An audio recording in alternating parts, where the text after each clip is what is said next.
no setor de entretenimento chamado Ingresso Rápido. Alguns de vocês já devem ter ouvido falar, se não, estão demorando para comprar lá. Eu vim aqui a convite do Lucas, no primeiro momento, de um bate-papo que a gente teve, e na sequência ele me colocou em contato com o clube, para poder entender um pouco o que vocês estão fazendo e como, de alguma forma, eu poderia ajudar, e eles fizeram um convite para dar um pulo aqui, para falar um pouco de carreira, né? A ideia aqui não é passar uma receita, não existe uma receita. A ideia aqui é compartilhar a experiência, né? É tentar mostrar onde é que estão os acertos olhando para trás, onde é que estão os erros olhando para trás, e onde é que, de alguma forma, eu acho que vocês podem se beneficiar de fazerem algumas reflexões no estágio de vida que vocês estão estudando, começando uma carreira profissional e etc. E para isso, o que eu queria fazer? Eu queria contar um pouco da minha história, e eu vou contar ela de duas formas, né? Eu vou contar de uma forma muito rápida o que aconteceu até agora e por que algumas coisas deram muito certas, especialmente quando você ouve a história. Quando você ouve a história, parece que tudo deu certo, que tudo foi fácil, que a pessoa que está contando é uma pessoa brilhante, inteligente, fora de série, etc. Depois eu queria voltar em alguns detalhes dela para vocês entenderem um pouco o que foi exatamente aquele momento e o quanto aquilo acabou me beneficiando ou me prejudicando ao longo da minha carreira. Não entendam aqui a história como uma história de sucesso, uma história que está sendo vendida como uma pessoa que só acertou e etc. Não tem nada a ver com isso. Acho que a história aqui é muito mais para que vocês tenham a visão do todo e depois a gente possa entrar aqui num bate-papo um pouco mais focado em cada um desses steps da carreira. Para vocês entenderem um pouco como começou minha carreira, eu sou de Uberaba, Minas Gerais. Tem alguém de Uberaba aqui? Ela olhou para trás, eu falei, de repente tem alguém de Uberaba aí, eu já ia escolher para ganhar o prêmio de melhor aluno aqui da FEI.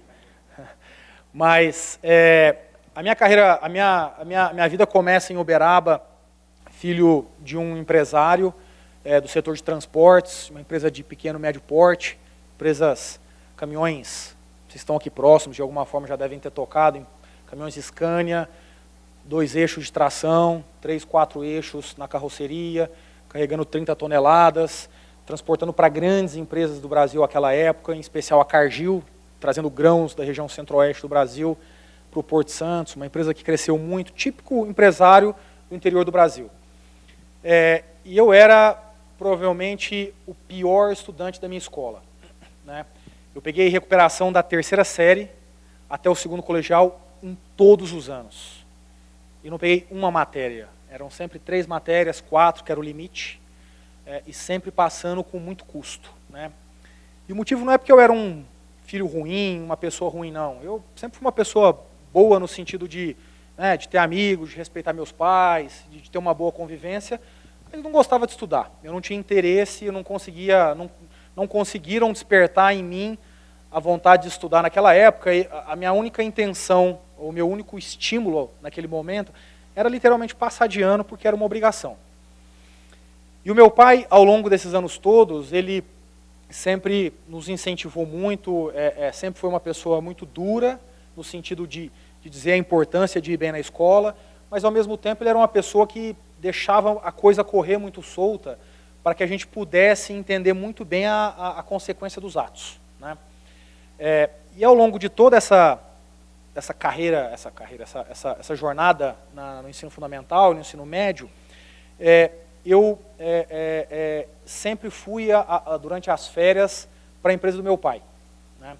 E na empresa do meu pai, eu tive talvez uma das, se não a maior experiência da minha vida, que foi o fato de muito cedo, né, aos 12, aos 13, aos 14, aos 15, aos 16 anos, presenciar situações que hoje eu presencio como executivo, né? Essa experiência que eu tive naquela época me ajudou muito lá na frente, eu depois vou explicar isso um pouco mais. E o mais interessante de tudo foi o fato de que meu pai decidiu à época que as coisas seriam sempre escalonáveis, né? Então não é que eu cheguei lá e sentei na cadeira do escritório e vi as coisas acontecer. Eu fui para debaixo do caminhão, eu troquei pneu, eu sujei mão de graxa, eu troquei lona, eu troquei assoalho de carreta, eu dirigi caminhão, né? Dirigi no sentido de aprender e de ter a responsabilidade de ter uma máquina daquela na mão. fui para o escritório, fui ver a questão fiscal, fui negociar, quando eu falo fui, é literalmente assistindo, né? Eu não tinha ali muita experiência, muita praticidade para fazer muita coisa, mas acompanhava reunião com fornecedor, reunião com cliente, demissão de profissional, contratação de profissional, acidente de caminhão, entre outras mil coisas. E essa foi uma experiência muito boa. Cheguei no segundo colegial, mais uma vez passei com muita dificuldade, e aí entrei no terceiro colegial e, por questões muito pessoais à época, que foi basicamente o falecimento da minha avó, isso teve um efeito em mim muito grande sob a ótica da racionalidade, né?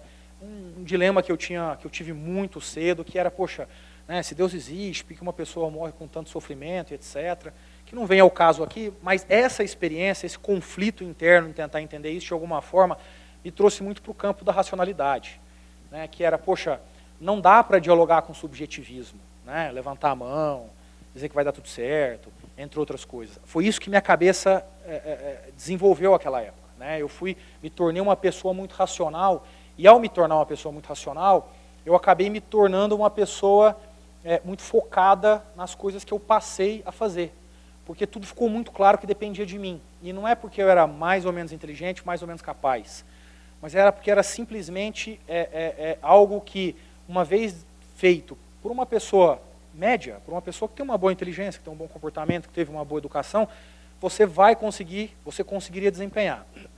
E aí eu vou para o terceiro colegial e viro a grande sensação da minha escola.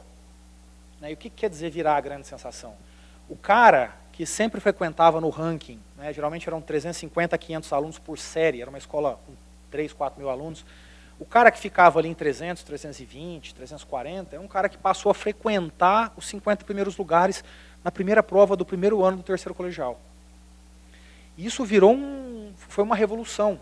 Foi uma revolução porque os professores não entendiam isso. Eu estudei no meu colégio por quase 15 anos. Então, né, cidade do interior, Uberaba não é uma cidade pequena, uma cidade de 300 mil habitantes, mas você tem ali, as comunidades são muito claras, né, as pessoas se conhecem muito bem. E aí, isso se tornou algo que chamou muito a atenção. E ao chamar muito a atenção, a consequência natural foi que eu passei a refletir muito sobre esse assunto. Que poxa, se está chamando a atenção, é porque está tendo um resultado. E se está tendo um resultado é porque realmente eu estou estudando, e o estudar foi simplesmente algo que eu fiz. E isso se tornou uma motivação muito forte.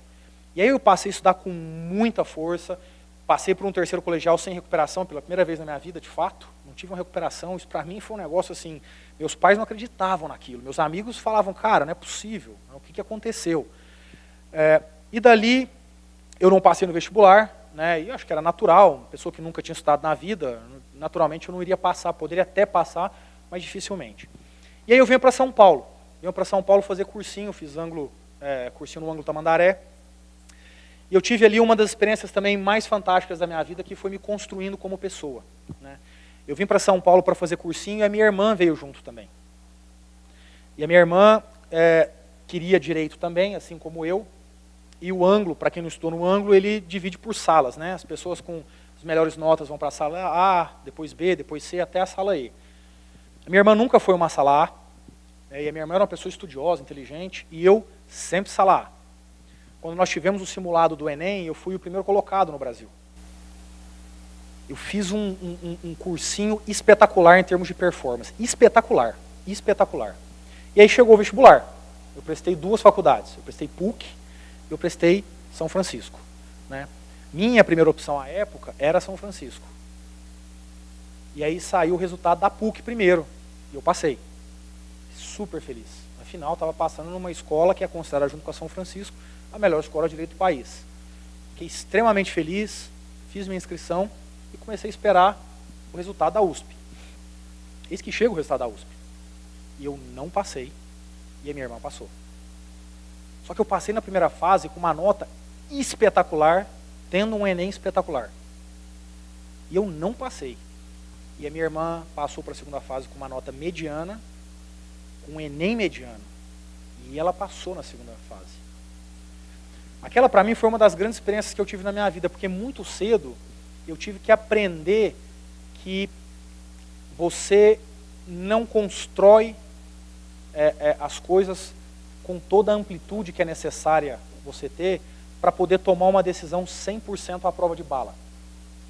Foi uma experiência que aconteceu muito cedo, mas que foi muito boa para mim, porque isso me ensinou a ser uma pessoa, não sob a ótica de competição, mas sob a ótica do objetivo que você quer atingir, a ser uma pessoa mais criteriosa para definir o meu caminho. Porque se eu tivesse tido um pouco mais de experiência, se eu tivesse tido um pouco mais de amplitude na forma de pensar, a forma de estudar para o vestibular, talvez eu tivesse direcionado esforços para alguns caminhos que seriam muito mais inteligentes, que seriam muito mais necessários, na verdade, para que eu pudesse performar na prova. A razão de eu não ter passado foi que praticamente eu zerei a prova de redação. Tirei 0 na prova de redação. E eu sempre fui uma pessoa fraca em redação. E sempre me avisaram, eu sempre vi minhas notas, eu sempre procurei os famosos reforços, e ainda assim nunca foi o meu grande peso para conseguir evoluir. Eu sempre tratei outras matérias com mais relevância. Então, isso me ajudou muito cedo a entender isso e, em especial, me ajudou a ter mais humildade. E vamos entender aqui o que é humildade, isso é muito importante. Humildade não é se colocar como um pobre coitado. Tá? Humildade é você se colocar onde você realmente está. Se o Neymar chegar aqui na frente agora e falar, eu sou provavelmente o melhor jogador do mundo, ele não está deixando de ser humilde, porque isso é um fato. Se a Rede Globo chegar aqui e falar, eu sou o principal canal de comunicação do Brasil hoje, isso não é falta de humildade, isso é um fato. E eu consegui entender um pouco mais cedo essa questão também da humildade. Que a humildade não era dizer, poxa, a minha irmã é melhor do que eu. Não, ela não merece porque ela se preparou, mas eu vou respeitar. É o destino. Não tem nada a ver. Humildade é dizer, eu me preparei muito bem, mas não me preparei o suficiente. Faltou inteligência emocional na hora de enxergar o que eu deveria ter estudado. Faltou, aí sim, humildade para ir procurar pessoas mais velhas que já tinham passado por aquele processo, para poder conversar e entender onde é que eles erraram, onde é que eles acertaram, para internalizar aquilo um pouco. Bom, entrei na PUC. Entrei na PUC de São Paulo, bela de uma faculdade, tudo começou muito bem, até que no 6º mês eu olhei e falei, cara, o que eu estou fazendo aqui? Eu não gosto de direito. Eu não sei o que eu estou fazendo em direito. Meu primeiro dilema, naturalmente, era saio, vou fazer um cursinho e prestar administração, economia, que era o que eu acreditava que eu gostava, ou continuo aqui.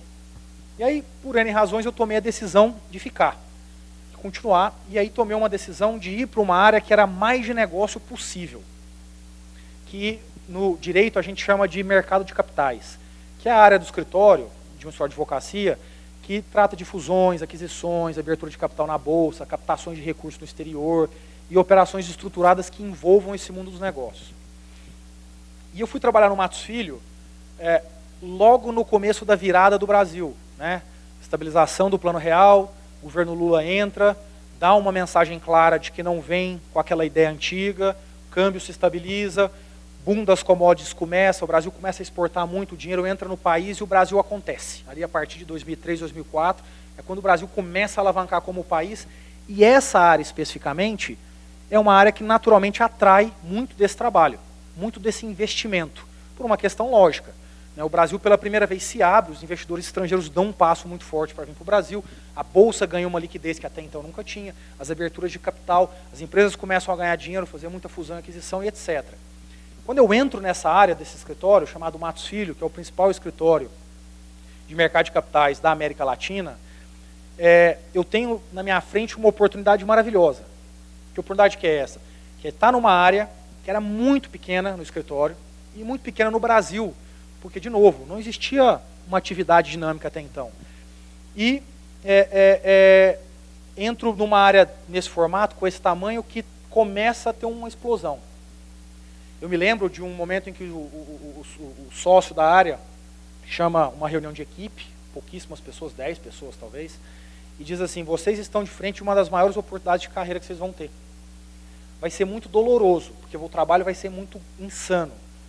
Mas vai ter um valor muito grande, porque dificilmente vocês vão ter na carreira a oportunidade de pegar um processo em que acontece essa alavancagem que muita coisa chega, tem pouca gente, por isso você tem a oportunidade de abraçar muita coisa.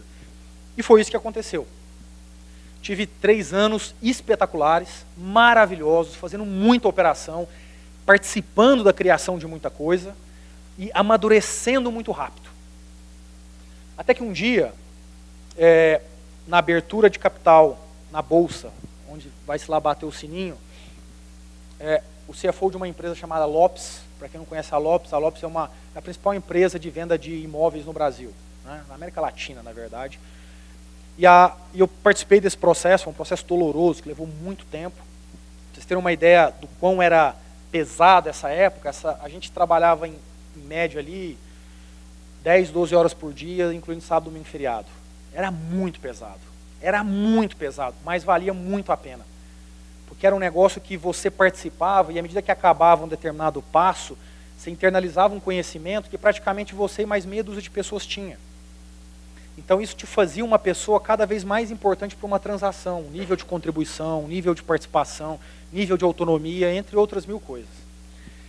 E aí, quando acaba o processo da Lopes, a gente vai lá para a Bovespa para bater o sininho, o CFO da empresa se aproxima de mim e fala: Diego, quanto tempo você é formado? Eu era 4º-anista de faculdade. Mas está aí um grande exemplo de como era essa participação nossa nas operações, né? Os clientes já haviam estagiários, e no direito estagiário é estagiário por uma questão legal, eram vistos já, dada a atuação, como advogados. E a minha resposta para ele foi: eu estou no Matos Filho há 2 anos e meio. Ele falou: não foi isso que eu te perguntei. Eu te perguntei há quanto tempo você está formado. Eu falei: eu estou formado, não estou formado. Eu estou no 4º ano de faculdade. Ele falou: tudo bem, saiu, estava tendo ali um evento por causa da abertura de capital, fui para o escritório, avisei o sócio da área, ele falou: cara, fica tranquilo, isso é natural. Os FIIs, naquela época que se pagava para um escritório de advocacia, por uma operação dessa, é de mais ou menos R$1 milhão. Se você atualizar isso pela inflação, a gente está falando de quase R$2 milhões que uma empresa tirava do bolso e pagava para que o escritório fizesse uma transação daquela, né? O que significa que para um CFO olhar e falar: cara, um estagiário participou da transação nesse nível, pô, será que eu não paguei demais e eu não tive um risco enorme de não ter a performance que eu precisava dessa transação? E aí, ok, nada aconteceu, 3 dias depois toca meu telefone. Roberto, que era o CFO, me liga e fala: Diego, pode almoçar? Posso. A gente foi almoçar e ele falou: quer vir trabalhar na Lopes? Eu falei: não. Ele falou: por que não? Eu falei: porque eu não vou sair do Matos Filho para trabalhar numa empresa. Nada contra, mas do ponto de vista de carreira, eu não achava que eu deveria sair de um escritório que tem uma visão ampla para ir para uma empresa que tem uma visão mais focada no direito, né, naquilo que o modelo de negócio se propõe. Ele falou: não, eu quero que você venha para ser financeiro. Financeiro? Financeiro. Fui para casa, pensei. 2 dias depois eu liguei para ele e falei: topo. No meu 4º ano de faculdade do Direito, eu fui trabalhar como coordenador financeiro de uma empresa de capital aberto. As pessoas do meu time eram pessoas formadas em administração de empresa. E trabalhavam com uma pessoa, e respondiam para uma pessoa que era estudante de Direito. Essa foi uma das melhores experiências que eu tive na minha vida, por uma questão muito simples. Essa experiência me mostrou como você é capaz de lidar com qualquer situação, independente das características dela. Mais velho, mais novo, homem, mulher, rico, pobre, negro, branco, asiático, fora, dentro. Isso remete muito àquela questão do vestibular. Não é uma questão de quem, é uma questão de como. E o sucesso que eu tive naquela passagem ali foi exatamente porque eu tive a capacidade de me planejar muito bem, de olhar muito bem para o entorno e falar: poxa, o que eu preciso fazer para fazer com que as coisas aconteçam de uma forma muito inteligente. Se alguém se interessar por um tema desse, tem um livro, inclusive é publicado por um professor que eu tive no MBA, chama First 90 Days. Tem esse livro em português também, que são, salvo engano, Primeiros 90 Dias, que é a tradução literal, que é um livro que fala sobre isso. Ele fala: poxa, como é que todo mundo deveria chegar numa empresa? Como é que a pessoa deveria se planejar? Como é que é o quick win que a pessoa, qual é o quick win que a pessoa tem que atingir? Sistematicamente, como é que você deveria se preparar para isso? Enfim, e as coisas foram muito bem. Durante esse processo, eu descobri uma coisa muito interessante, que era a ligação de direito com finanças. Eu falei, poxa, isso aqui não é estudado no Brasil. Né? Eu fiz PUC e não tinha, minha irmã fez São Francisco e dizia que não tinha. Então o advogado saía como um típico advogado e o financista saía como um típico financista. E eu tive uma ideia, escrevi um projetinho, botei debaixo dos braços, fiz meia dúzia de ligações e fui lá na GV. Cheguei na GV e falei, pessoal, dá uma olhada nisso aqui. Os caras olharam, discutiram, falaram, poxa, essa ideia é boa. Vamos fazer um curso, Finanças aplicada ao Direito. Vamos ensinar para os advogados e para os administradores qual é a visão que um advogado tem ou que um administrador tem de um determinado tema, de um determinado momento, para que ambos possam performar melhor, porque entendem melhor o ângulo do outro. Ótimo. Diego, você topa? Topo. Beleza. Manda seu currículo para a gente? Mando. Eu mandei. É o estudante do 5º ano de Direito. 2 dias depois, toca meu telefone. Poxa, Diego, como assim? Você é estudante de Direito? Você não pode dar aula, cara. Como assim eu não posso dar aula? Não, não pode. Como é que você vai entrar na sala para dar aula se você nem formado é? E aí você começa a descobrir como o mundo é um mundo formalista. Como o mundo é um mundo chato, como o mundo é um mundo baseado em regras, como o mundo é um mundo que considera muito o passado para tentar definir o presente. O que eu fiz ali na época foi aceitar me tornar um monitor, e aí eu passei a acompanhar um curso como monitor. Me formei, no 2º ano do curso, meu 1º ano de formado, eu tive a chance de dar uma aula, porque um professor faltou. Eu tive uma avaliação muito boa, eles me chamaram então para ser professor, e depois na sequência eu me tornei o coordenador da pós desse curso na GV. Publiquei um livro, e a minha vida começou no mundo acadêmico, ainda trabalhando no mundo corporativo. O grande significado disso para mim foi só um. Ou você tenta 10 vezes para uma dar certo, ou você vai ficar a vida inteira esperando o momento em que as coisas vão acontecer para você. As pessoas têm muito medo de se jogar. Quantas pessoas tiveram insights como esse e deixaram de procurar uma faculdade, qualquer que seja, em qualquer cidade, para poder dizer, cara, não faz sentido isso aqui? As pessoas não fazem. As pessoas pensam, as pessoas deixam de lado. Na grande maioria das vezes, porque elas acham que vão ouvir um não, que é fato, mas não sempre. Minha carreira continuou e aí eu recebi uma proposta para ir para a OAS, essa empresa que está envolvida na Lava Jato. Fui para lá e tive uma das melhores experiências da minha vida. A empresa cresceu, trabalhei lá 6 anos, a empresa cresceu de 1 bi de faturamento para 10 bi de faturamento em 5 anos, saiu de Brasil para a área internacional, 23 países nesse mesmo período, e a gente fez um negócio espetacular. É evidente que a empresa está envolvida numa série de questões, mas independente dessas questões que afetam a empresa, existia todo um corpo de executivos de mercado que não tem nada a ver com aquilo que precisava performar o negócio, independente disso. E na OAS eu tive uma experiência fantástica. Aos 27 anos de idade, eu decidi que era hora de fazer meu MBA no exterior. Aplico para os MBAs, passei, NYU e London Business School. Aliás, Columbia e London Business School. Columbia em Nova York. Chego na empresa e falo, hoje é dia de avisar o CFO.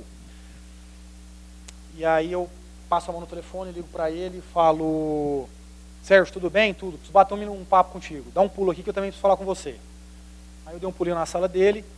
Ele falou, Diego, seguinte, você quer falar o que comigo? Eu vim pedir demissão. Demissão? Você já sabia que eu queria fazer meu MBA e está na hora de seguir a vida. Ele falou, cara, mas eu tenho uma notícia para te dar. Qual notícia? Na verdade, eu estou virando presidente da empresa de óleo e gás e você é o novo diretor financeiro. Caralho, puta que pariu. E agora, né? E agora o que fazer? E aí ele mesmo me deu uma dica, que foi, cara, fica, experimenta o que é sentar na cadeira um ano, tomar a decisão, dar passos muito relevantes, errar, ver as consequências do erro, e ato seguinte você vai. Esperar um ano pelo MBA não te custa nada. É verdade, eu vou fazer isso. Dropei, né, fiz o drop-off das inscrições e fui trabalhar um ano. Um diretor financeiro, 27 anos de idade, ganhando dinheiro, status, poxa, uma empresa faturando bilhões e bilhões, crescendo internacionalmente, viajava 2, 3 vezes por mês para o exterior, Conheci 50 países na minha vida durante esse processo de OAS. Espetacular. Chegou no outro ano, eu olhei os cursos de novo e falei, não vou prestar Estados Unidos, por questões específicas que eu analisei, vou prestar na Suíça, o IMD na Suíça. Porque era uma faculdade, é uma escola que preza mais por uma idade mais velha. E eu queria aquilo naquele momento. Prestei, passei. Fiquei super feliz. Cheguei lá e falei, pessoal, é o seguinte, como conversado, agora falando com presidência e com outros executivos desse nível da empresa, eu estou de saída. Ah, não, cara, você não pode sair. A gente acabou de fazer a nossa primeira transação de mercado de capitais internacional, cara, você precisa ficar aí. Cara, não, eu preciso ir, cara. Eu não vou prestar isso aqui de novo, não. Eu não vou fazer de DMAT, eu não vou atrás de carta de recomendação, não vou passar pelo processo, pelas dinâmicas. É muito extenuante passar no MBA fora. É muito extenuante. Eu não vou. Não, cara, a gente tem uma proposta. E se você pedir um deferral, né, que é jogar a inscrição um ano para frente? Eu falei, não tem jeito. Se você entrar na página de qualquer escola top 20 do mundo, vai estar escrito, we do not have deferral policy. Os caras não aceitam. Ou passa e entra, ou não passa. Não, podemos tentar pelo menos? Podem. 3 horas depois eles voltam. Cara, a gente conseguiu. Caralho, só que tem uma condição. A condição é que o curso já seja pago, para que eles efetivamente segurem lá por um ano. Eu falei, cara, eu não vou pagar. Não, isso a gente vai fazer. Como é que é? É os 250 mil dólares? Vocês vão pagar? Vamos. Inclusive, vamos pagar o seu custo de vida lá. Sério? É. Ó, e o seu salário também, tá? Caralho. Beleza, então eu fico. E aí fiquei mais um ano. Trabalhamos muito, realizamos muita coisa. Trouxemos um executivo de mercado, eu viajaria em dezembro, trouxemos um executivo de mercado em julho. O cara chegou muito bem. Durante 2 meses ele me acompanhou, depois ele assumiu e eu fiquei como um backup dele. O Renovo foi muito bem, um cara muito profissional, muito técnico, entendia bastante, assumiu a hora com facilidade, tocou o barco. Outubro e novembro eu já comecei a fazer as coisas de uma forma mais um projeto aqui, uma opinião ali, etc. Eis que dezembro chega. Dia 16 de dezembro eu viajaria. Dia 8 de dezembro, meu telefone toca às 7 horas da noite. Diego, tudo bem? Pode dar um pulinho aqui? Posso. Presidente da empresa. Tá bom. Diga, pessoal. Cara, você ficaria? Ficaria onde? Ficaria no Brasil. Quando? Agora. Você abriria a mão do MBA? Não, de jeito nenhum. Não, então uma proposta para te fazer. Eu falei, cara, não adianta fazer. Ele falou, você já pensou em virar CEO aos 30 anos de idade? Aí eu falei, já. Onde é que eu assino? E aceitei.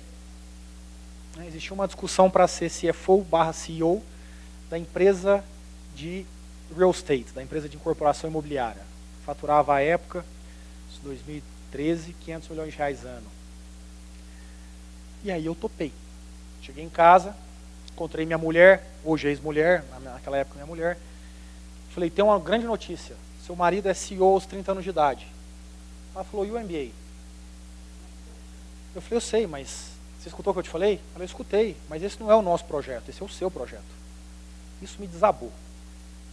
Me pegou completamente no contrapé. E isso começou a me dar o senso de trabalho em equipe, de casal, de amizade, de relação. Porque são nessas horas que o seu cérebro te faz pensar de uma forma muito simples em você.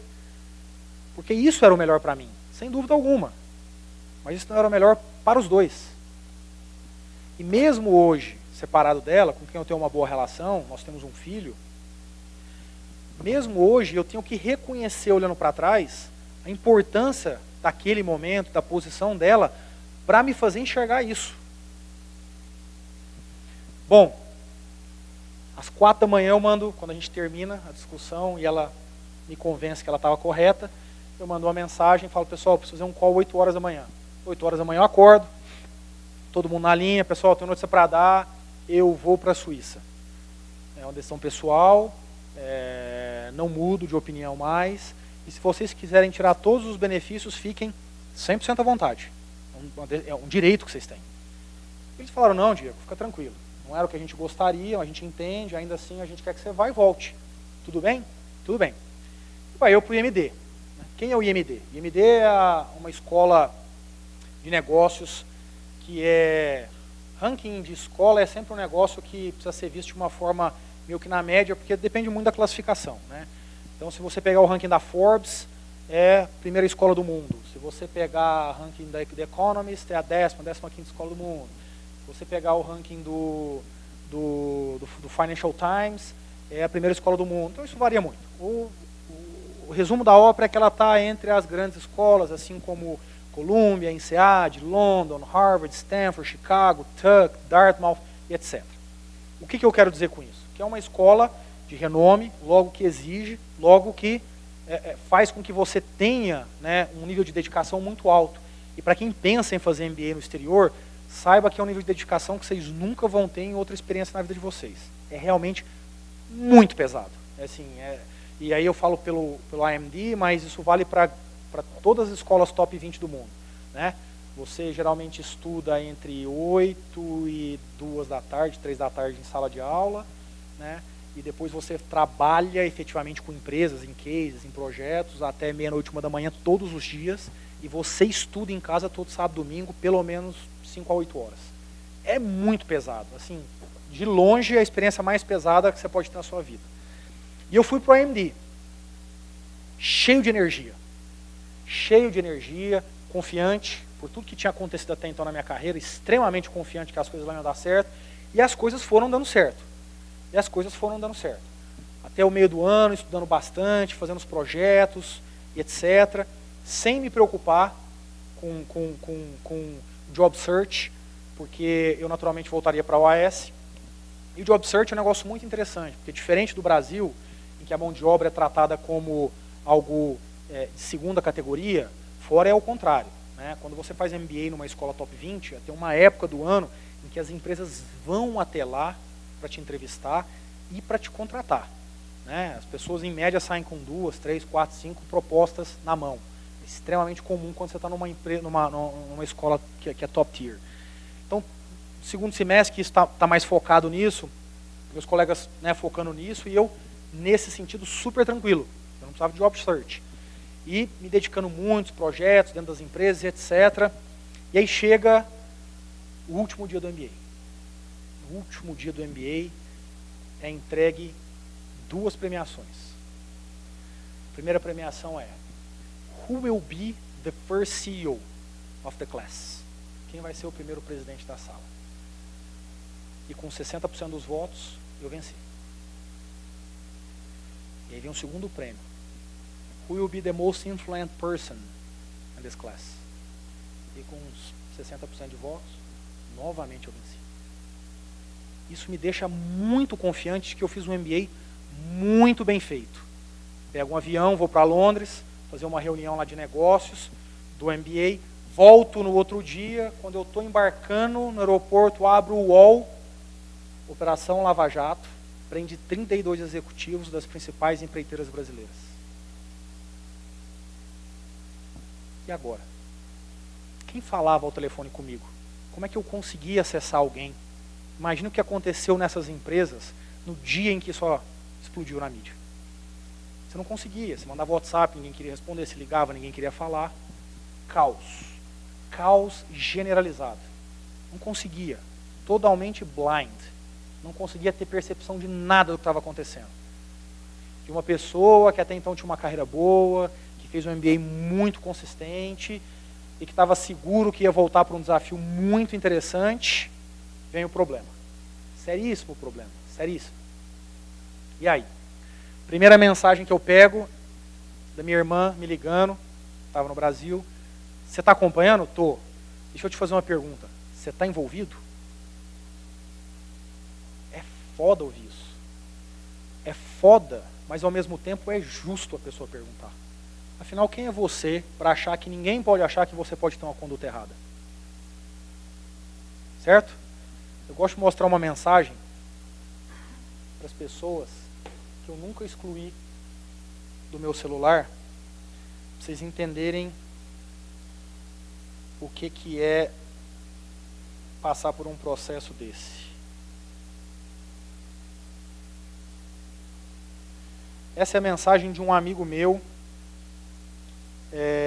muito amigo meu, fez faculdade comigo, que a gente se conhece bem, e ele manda assim, dia 18/11/2014, às 2h38, é o dia que estoura a Lava Jato publicamente para todos, né?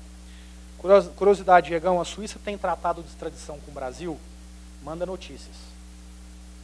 Aí eu falei, fala doutor, por aqui tudo bem, voltando para o Brasil na segunda semana de dezembro, já começa a trabalhar na sequência.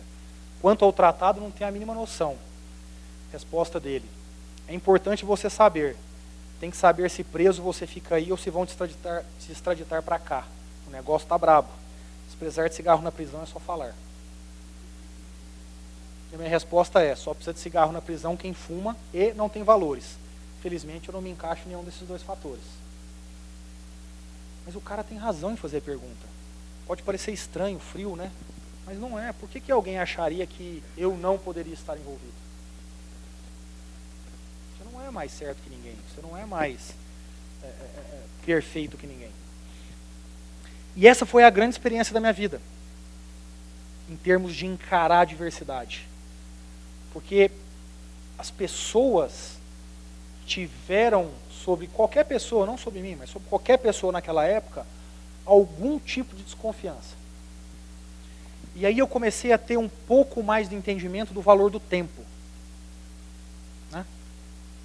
O valor de você tomar decisões e ter a paciência para esperar pelo resultado. E a gente pode fazer várias analogias. O típico exemplo é o cara que toma uma decisão de carreira só para ter um cargo melhor. Pode ser péssima decisão no médio e longo prazo, mas o cara ele quer falar para os amigos que ele é o primeiro coordenador, é o primeiro gerente, é o primeiro isso, é o primeiro aquilo. Não tem valor isso. Não tem valor porque o tempo corrige essas coisas. O tempo define exatamente as decisões que são certas e são erradas. Então, a minha decisão em voltar para o OAS, eu não precisava porque eu não tinha um contrato, foi por alguns motivos. O primeiro, porque eu tinha um carinho especial pela empresa, apesar dos problemas que para mim não eram claros. Mas apesar disso, eu tinha um carinho especial pela empresa. 2, porque seria uma experiência profissional inimaginável. Inimaginável. E eu vou explicar já por quê. E 3, porque era uma forma de viver essa situação, como a que eu relatei ali para vocês, e aprender a ter a paciência para as coisas aparecerem. 2 anos depois disso, 3 anos quase depois disso. Bom, e aí volto para a OAS. Vejam só como eu saí da OAS. Eu saí da OAS com a empresa faturando 10 bi, fazendo transações. Minha maior transação que eu fiz na OAS foi de $600 milhões. Em um único ano eu cheguei a fazer transações somadas de $1,8 bilhão. Nós tínhamos uma vez por ano o Bradesco mandando um helicóptero para buscar os executivos para ir ter reunião com os vice-presidentes lá em Osasco, na sede. Esse era o status. E aí eu piso no Brasil, primeiro dia de OAS, e você descobre que você está no Vale dos Leprosos. Para quem não se lembra disso na literatura, o Vale dos Leprosos quer dizer que ninguém chega perto, porque a lepra, né, as pessoas tinham medo de pegar a lepra, então tinha essa expressão, né, o Vale dos Leprosos, você joga todos os leprosos lá e ninguém chega perto. E você descobre que você é parte do Vale dos Leprosos. E aí você começa a entender exatamente o que é ser um gestor. Porque ser um gestor numa empresa que te dá toda a estrutura, que te dá a placa, que te dá o acesso, é muito fácil. Agora, vocês imaginam qual foi o desafio que nós tivemos ali para reter pessoas? Vocês acham que alguém queria ficar lá? Qual foi o desafio em atrair novas pessoas? Quem que aceitaria uma proposta? O desafio de tomar decisões duras. Quando eu cheguei lá, na volta do MBA em dezembro de 2014, a empresa tinha 120 mil colaboradores. Em abril nós tínhamos 80. Sabe o que é mandar embora 50 mil pessoas? 40 mil pessoas? 30 mil pessoas? Sabe o que é tomar a decisão de colocar a empresa num processo de recuperação judicial? Que eu não sei o quanto vocês entendem, mas é basicamente ir lá para o mercado e falar para todo mundo que eu devo, não vou pagar. E a lei me dá essa faculdade. Sabe o que é? Sabe o que é uma pessoa te ligar de uma obra e dizer assim, cara, você não está entendendo, os caras que estão querendo me matar porque a gente não vai pagar. Matar, sabe? O cara da caçamba, o cara que transporta pedra, o borracheiro, pessoas que têm um menor nível de educação. Os caras estão querendo me matar ali fora. Não eu, mas a pessoa que está me ligando. Você sabe o que é assumir o fronte com a imprensa num processo desse? Depois, por curiosidade, vocês escrevam assim, Diego Barreto OAS, Diego Barreto OAS, Recuperação Judicial. Vocês vão encontrar centenas de matérias e entrevistas. Não tem nenhuma positiva. Nenhuma positiva. Agora, isso faz parte da vida. Qual é a diferença disso e ter uma pessoa com problema de saúde dentro de casa? Qual a diferença disso e perder um namorado, perder uma namorada? Qual a diferença disso e ter um pai e uma mãe desempregado e você ter que ajudar a bancar em casa? O que eu quero fazer aqui é uma simples analogia de que sucumbir a essas coisas não tem valor.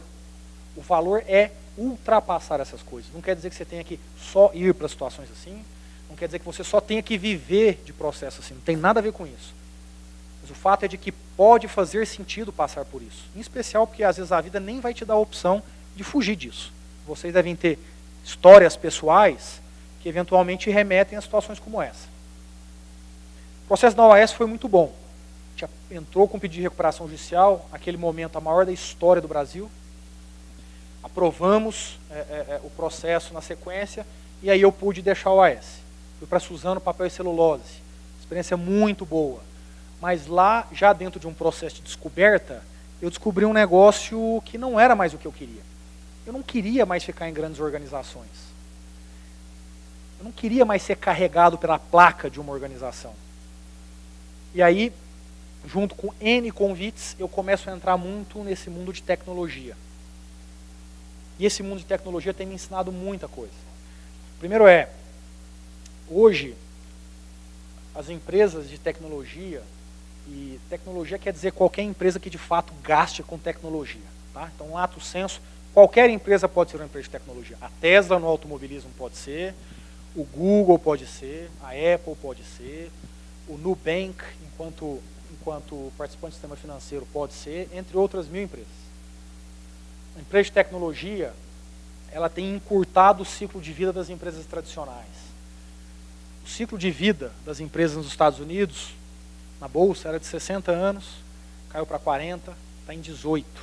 As empresas não ficam mais no mercado, as empresas não sobrevivem mais.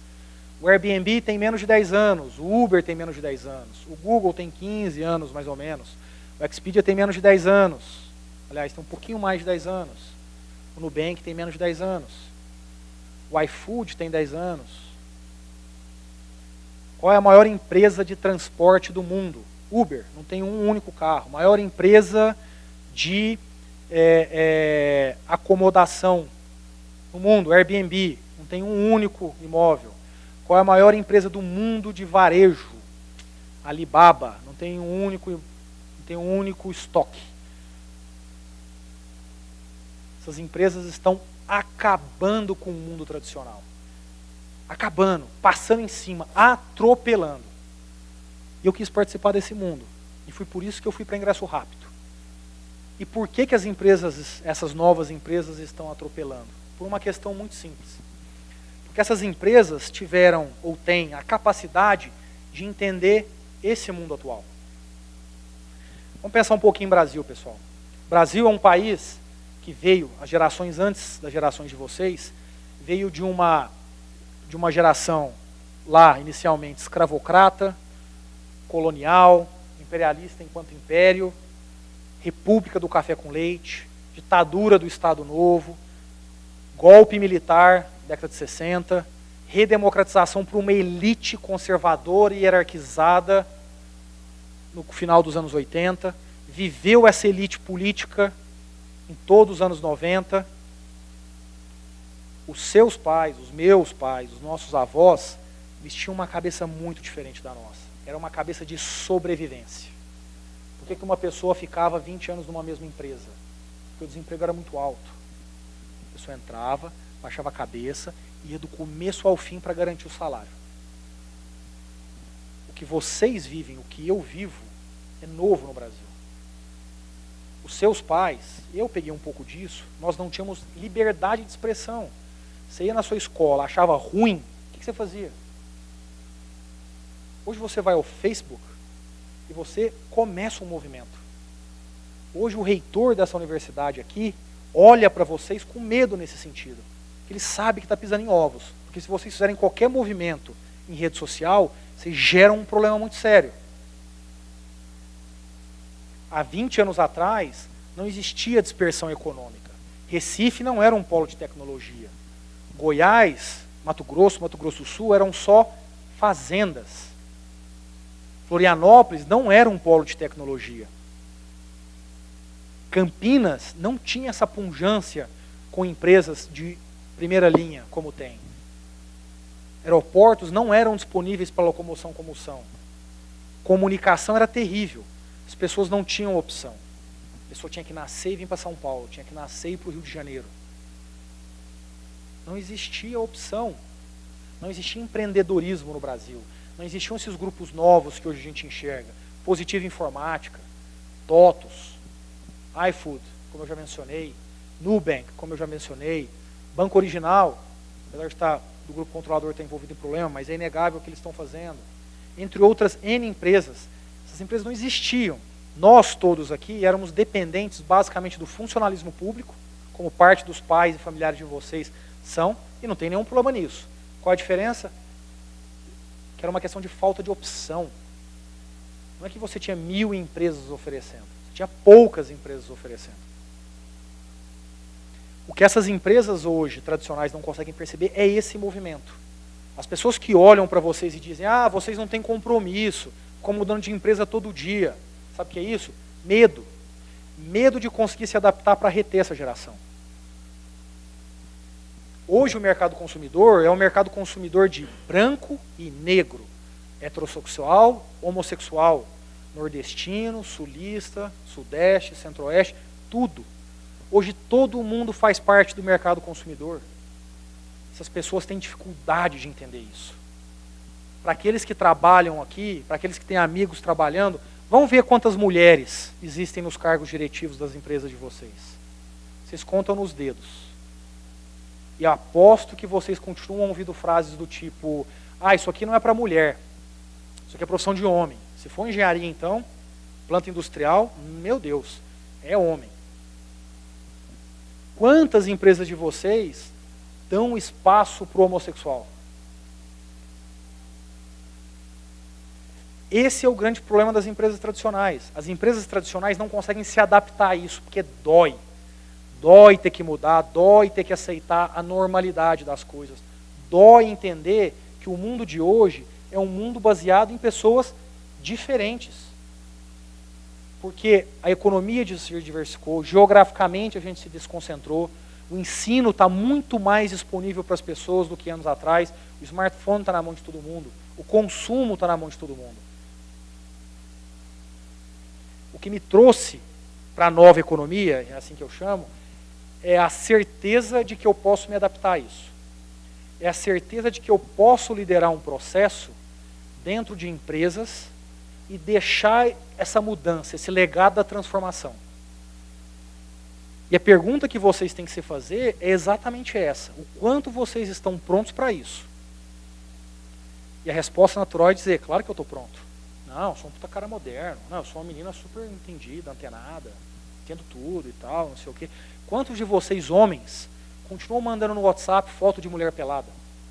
Em especial, foto que não era para ter sido tirada. E acha isso legal, engraçado, bate foto, bate palma. Né? Quantos de vocês estão fazendo isso? Vocês acham que vocês vão se tornar líderes em empresas da nova economia com esse tipo de comportamento? Quantos de vocês vão continuar mandando piadinha de negro, de homossexual, e achar que isso é normal? E achar que é só uma piada, não é que eu sou preconceituoso, é só uma piada.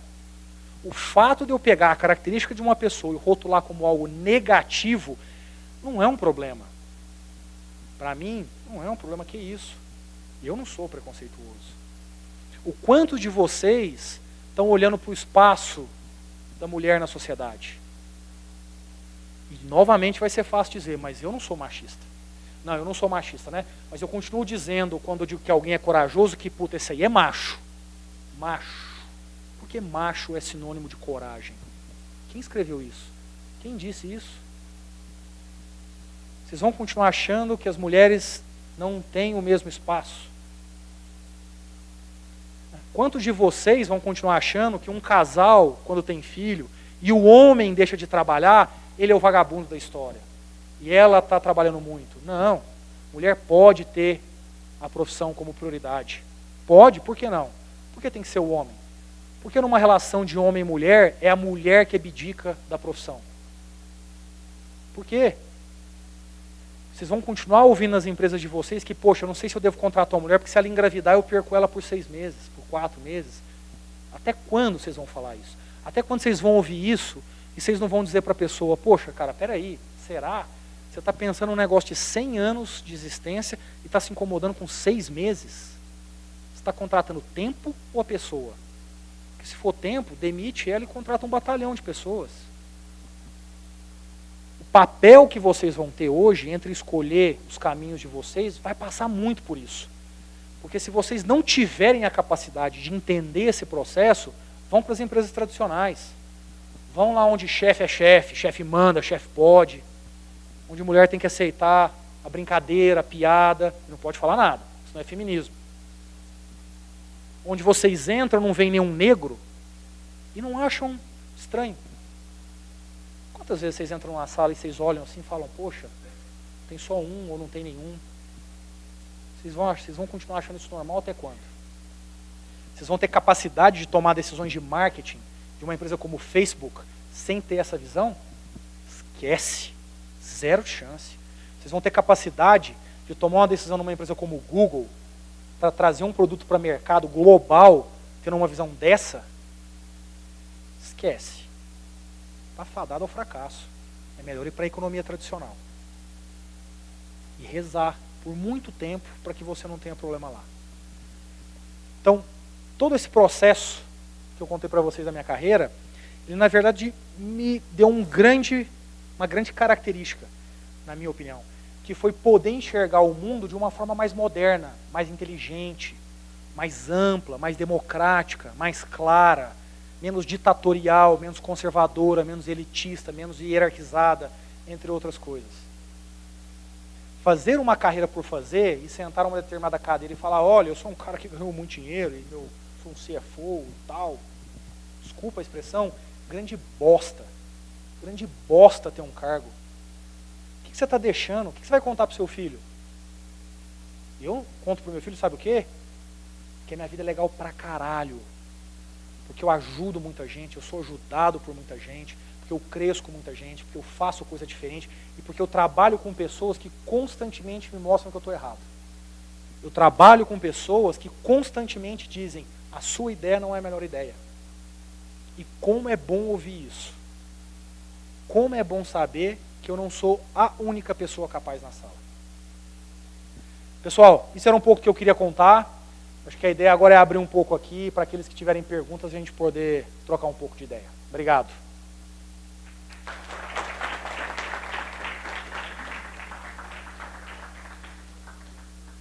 Bom, quem quiser levantar a mão aí, a gente vai bater um papo. Vai lá.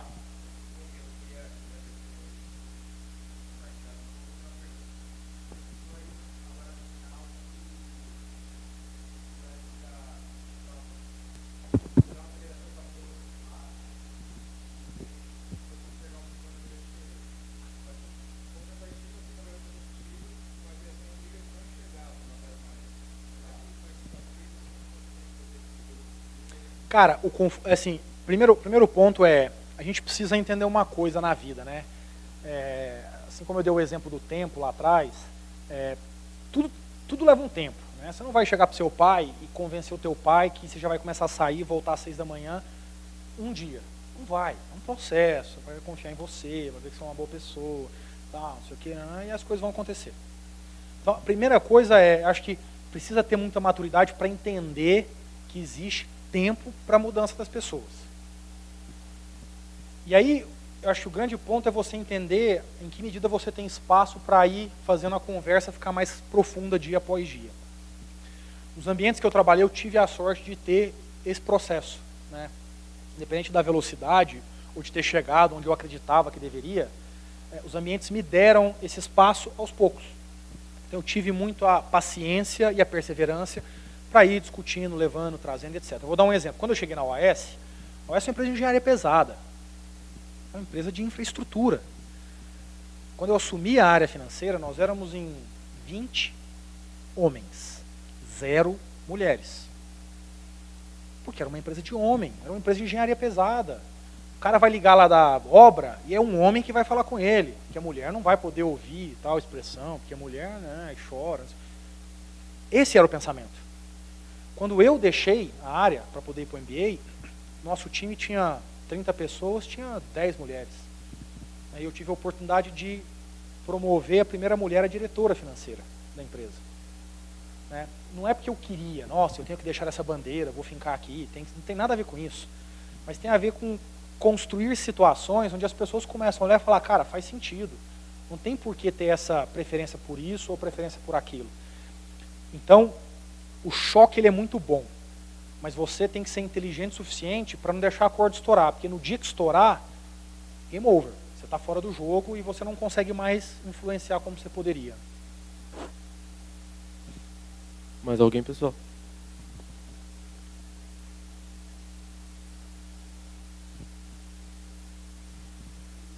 Eu queria saber, assim, que dica que você dá para essas pessoas que estão no mercado agora e que são mulheres, jovens, e que tem que se provar toda hora. Toda hora tem que se provar para mostrar, sabe, que é confiante, que sabe o que está falando, enquanto as outras pessoas apontam para você e acham que você não sabe o que está falando. Qual é o seu nome? Fernanda. Fernanda. Essa é uma pergunta muito boa e eu tenho uma resposta muito boa para ela. Levanta a mão para mim aqui, quem aceitaria uma proposta de emprego da McKinsey? Levanta rapidinho, pessoal, vai, sem vergonha, vai. Então, a grande maioria. Quem aceitaria uma proposta de trabalho do Goldman Sachs, do JP Morgan, Morgan Stanley? Boa. A grande pergunta é, a maioria das pessoas levanta a mão porque realmente sabe que lá é o caminho delas, ou as pessoas levantam porque sabem que é uma grande instituição? Então a resposta, Fernanda, é essa. As pessoas precisam aprender a construir o seu plano de vida. A grande realidade é que 99% de vocês tomam uma decisão dessa porque a empresa é boa, porque o nome é grande, porque as receitas são grandes, porque a marca é internacional, porque algumas pessoas lá foram bem-sucedidas. Vocês não têm a mínima ideia de como é a empresa. Vocês não têm a mínima ideia de como é a cultura. Vocês não têm a mínima ideia do que a empresa oferece para vocês. Eu não estou dizendo que vocês não devam ir para esses lugares. Eu estou dizendo que vocês têm que ter consciência do que esses lugares oferecem para vocês. Eu gosto muito de uma expressão, que inclusive eu falei para o Lucas, que é utilizada nos Estados Unidos, que é Deferred Life Plan. O que é Deferred Life Plan? Né? É o plano de vida diferido. Isso é o que 99% das pessoas fazem. O que elas fazem? Elas falam, cara, puta, eu vou entrar na FEI, né? Porque é uma puta faculdade, presto vestibular, passei. Upa, tô aqui. Aí, cara, puta, a McKinsey me fez uma proposta, entrei. Ui, do caralho, comecei a ganhar dinheiro, fazer uns projetos bacanas e tal. Pô, recebi uma proposta agora para ir não sei onde. Trabalhar na Unilever. Puta, que legal, pá. Aí o cara chega aos 40 anos de idade e fala, pô, mas não sei se é disso que eu gosto. O que vocês vieram fazer na FEI? Vocês realmente estudaram para saber se isso aqui era a cara de vocês? Vocês têm consciência quais são de fato as empresas que vocês querem ir? Esqueçam por um minuto a questão financeira, porque em última instância, cara, todo mundo bem-sucedido vai ganhar dinheiro. Esquece isso. Se esse for o driver, não tem nada a ver com a empresa que você escolher, porque todo mundo bem-sucedido vai ganhar dinheiro. Ponto. Esquece isso por um minuto. Então, a grande dica que eu dou é, para estudar isso, para planejar o que te faz bem, o que te move, o que te transforma, o que te faz ir além, né, do que você gosta. Cara, se você gosta de dormir muito, você não vai trabalhar na McKinsey. A McKinsey não está errada, não está certa. É uma característica. É uma empresa prestadora de serviço pessoal. O cliente determina tudo. O cliente fala quando se é sábado, se é domingo, se é 7 da manhã ou se é 10 da manhã. Não. Olha, eu quero ser um pai, 3 filhos e chegar cedo para cuidar dos meus filhos. É isso que eu quero para mim. Cara, não vai trabalhar em banco. Não vai, o banco não vai te dar isso. Você não vai ser um pai como você quer. Ah não, cara, eu vou ser um cara super individual, não individualista. Individual no bom sentido da palavra. Não penso em casar, não estou afim, acho que eu não vou ter filho. E cara, puta, o que eu gosto mesmo é de fazer isso. Zero. Então vai para uma empresa com esse tipo de pegada. Não tem problema. Cara, eu sou um cara cheio de energia. Cara, para mim, assim, quanto mais coisa tiver, desafio e tal, aí você vai trabalhar numa multinacional que aqui é subsidiária. Claro que não vai ter o nível de energia que você quer. Evidente que não vai ter esse nível de energia que você quer. Puta, eu sou uma pessoa de super relacionamento, não sou técnico. Cara, o que você está indo trabalhar com design? Por que você não vai trabalhar com publicidade, com área de atendimento? Então o ponto é, a resposta é muito simples. A resposta é, as pessoas precisam entender o que elas querem para elas. As pessoas precisam entender quais são os principais motivadores. E a partir desse motivador, você pegar toda a economia nacional, falar, cara, esse setor não funciona. Por exemplo, quem quer morar necessariamente no Brasil, cara, não vá trabalhar em multinacional.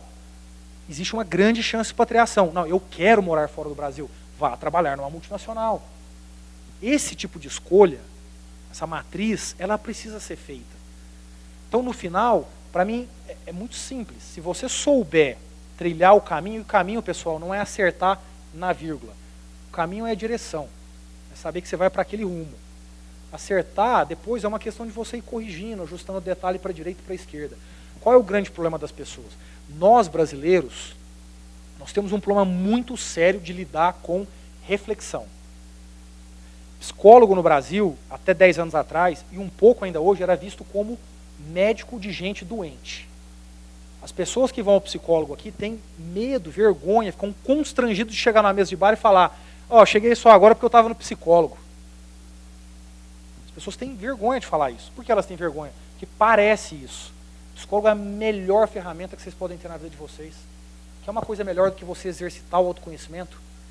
Constantemente você entender quem é você, o que te atinge, o que te faz forte, o que te faz uma pessoa fria, o que te faz uma pessoa emotiva. Não tem nada melhor do que isso. Nós não gostamos de autoconhecimento. Eu vou pegar um exemplo que vocês todos aqui vão entender muito fácil.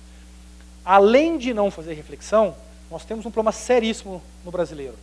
Falta de transparência. Quantos de vocês têm a coragem de chegar para um namorado, para uma namorada que vocês efetivamente gostam do ponto de vista emocional e falar, você beija mal? Cara, você deveria falar isso. Cara, se você gosta da pessoa e o beijo não é bom, você deveria falar, porra. Ajusta isso e vai ser a pessoa mais feliz do mundo. Não, a gente não tem coragem. Você vai e tal, aí você fala um negocinho aqui, vê se a pessoa pega, aí não sei o que, você beija um pouquinho mais, um pouquinho menos. Aí você cita seu amigo, ó, meu amigo lá disse que não sei o que, será? E assim você vai tentando. As pessoas têm medo de falar as coisas. Medo. A gente não fala, a gente não é transparente. Quantos amigos e amigas não têm uma relação sexual sadia com o parceiro, e que já falaram para vocês, pô, cara, não é legal por esse motivo, pô, a frequência não me agrada, o jeito não me agrada. Quantos? E as pessoas não têm coragem de falar. Não tem coragem de chegar e falar, cara, é uma conversa difícil, mas eu queria conversar isso com você. Ó, isso aqui não é legal. Tem alguma coisa que você não gosta em mim? Porque, pô, eu estou disposto, porque eu gosto muito de você, então se for possível, eu vou fazer. A gente não tem coragem. Por que eu peguei o tema namorado, namorada e sexo? Porque são os grandes tabus. E aí você não gosta de alguma coisa que te incomoda muito, mas você vai tocando. Não, mas ele é legal. Não, mas o pai, a mãe, não, me adoram. Pô, eu adoro a família deles. Não, cara, puta, mas ele me trata super bem. Então esse é o problema. As pessoas não têm autorreflexão e as pessoas não são transparentes. A pessoa recebe uma proposta de uma empresa, ao invés de falar, nem fudendo, a pessoa fala, é melhor, né? Porque é melhor que ficar desempregado, não é? Não sei. Acho que não. Se não for o que você quer, você pode até tomar a decisão consciente. Estou entrando aqui porque não posso ficar desempregado, mas eu tenho convicção de que aqui não ficarei. Zero de problema. Decisão consciente. Entra sabendo que não é o lugar ideal. Eventualmente você vai mudar de ideia, porque você vai descobrir coisas que você não imaginava. Mas se você amanhã confirmar tudo, você já começa a olhar o mercado, começa a fazer as coisas de uma forma organizada. É tão bom fazer isso, em especial porque você ganha muito aliado. Imagina a seguinte situação, você entra numa empresa com esse discurso, amanhã decide sair, você fala, pai, estou saindo. Ele vai falar, beleza, eu sabia, você tinha me dito que não entrou lá consciente, que ia gostar. Agora, você entra numa empresa inconsciente, começa a trabalhar, chega, quero sair já. Você fala, pô, mas como? Você nem teve experiência. Você deixa de ter aliados nesse processo para ter pessoas que, na verdade, você vai encarar como críticos. Porque, no fundo, você não fez um processo de reflexão e de divisão dessa informação com as pessoas, né?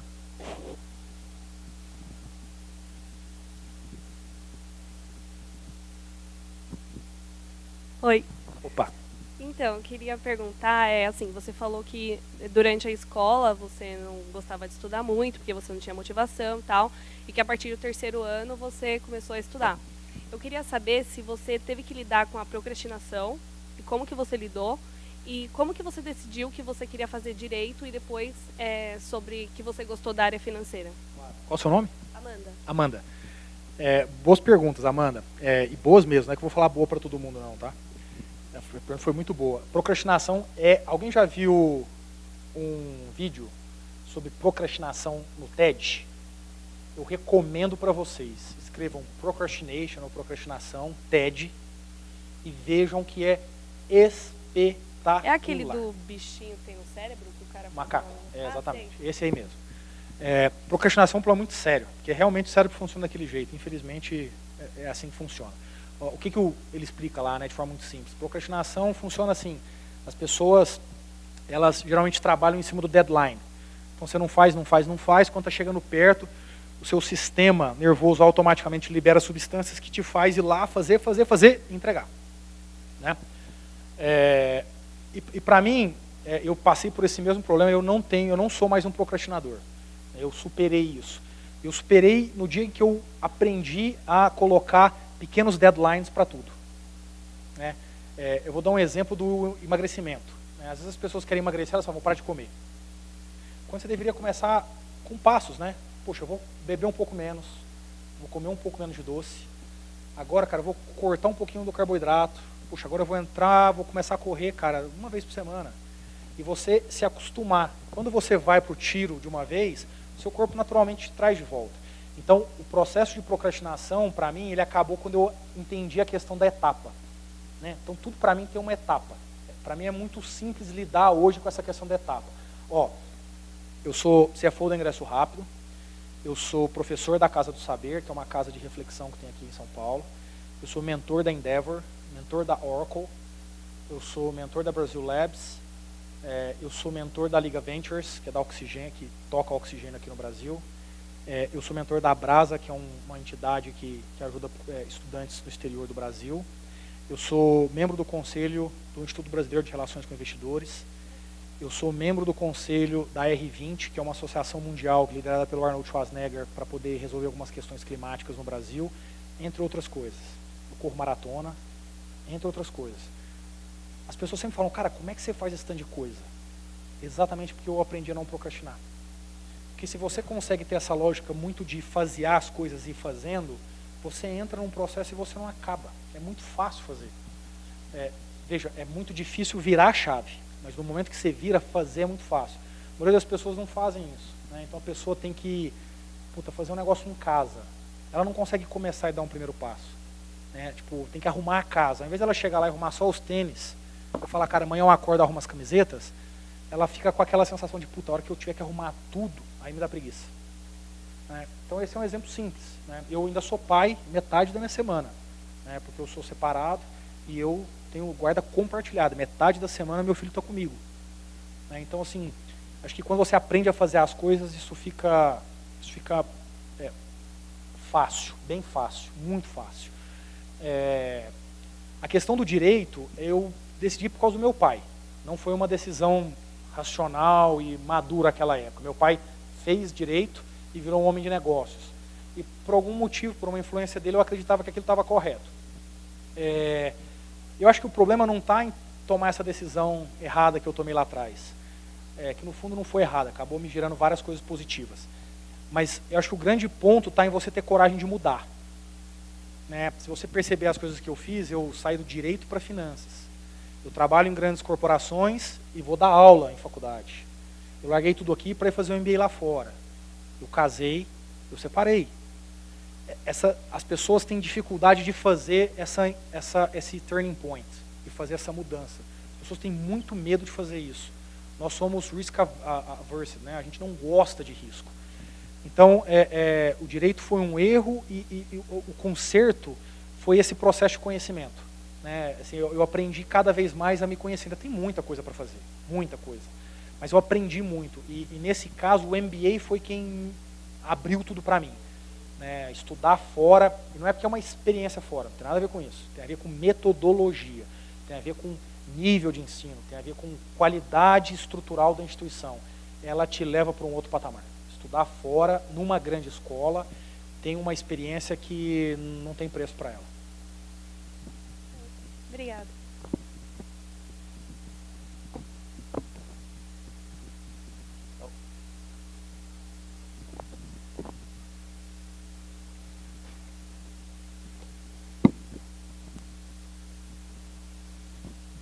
Boa noite. Você falou bastante sobre as várias experiências que você teve na vida, né? Você passou por momentos que muitos aqui não chegaram a passar porque estão entrando agora no mercado de trabalho, né? Mas vão passar, viu? Pode ter certeza. Fez MBA fora, no exterior. Eu queria saber das pessoas que você conheceu, né?